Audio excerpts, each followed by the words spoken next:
March 19 March 19 da tawgibu koi DSO ki office ta laga ma hat kani staff sin factor to wai immediate to adu ga chap manana ngarang su koi honorable ne ikigao ama dima ki support sin na DSO office ta kunjil lagi koi kunjil la matunda makoina IC akoi ngasai rejected chappa aduga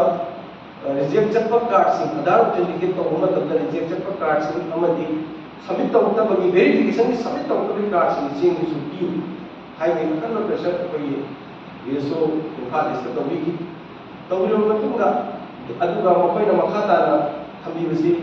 deadline ama yeso na piga da karam makana sing su ji piba ma piba hai pressure si adugi matik tailobini na akoina DSO na ngarang si koi declaration na issue to jadi declaration si na hai si koi iem riba ching sing se hangdaba koi ching sing si koi verification tawraba matungda la mathang thabi koi sorry August ki mathang tha September ki ta tarik ko ni manungda koi cancel na bana jage ya koi DSO ko ka list na declaration na ngarang issue tawraba matungda honorable MLA Aman Hima ki supporter sing yamna legislative supporter sing to DSO office complex tagi amuk ajabi ki aduna aina haizagada ba hamzagada badi binyan sinaw singi tangale jagada badi koi London sigi maju biba koi honorable chief minister amadi department sigi head biba honorable minister cabinet idinasu koi right eligible beneficiaries sing sida koi napsagi beneficiaries sing sida sing si soidana yobna bse ya closely monitor tawe aduga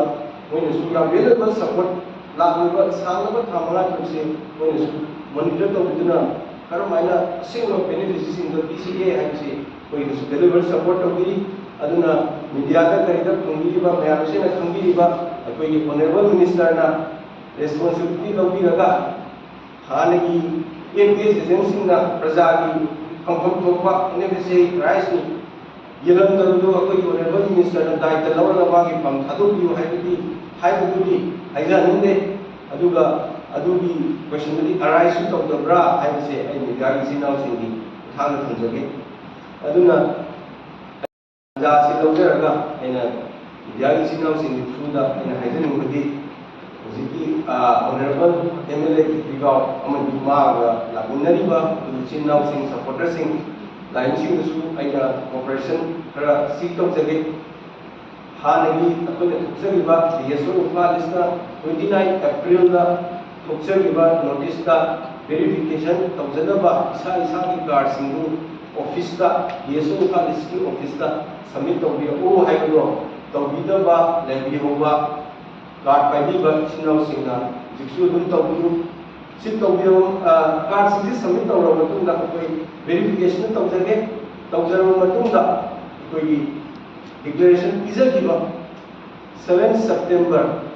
2024 mamanda koi eligible oiba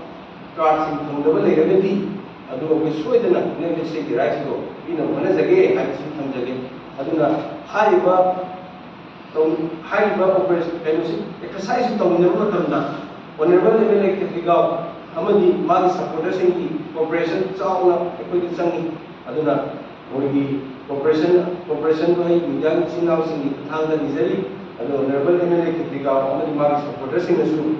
haiba mayamda prajada NFSA rise de hangnabo hona bada office tawjariba department tawjariba exercise sida soidna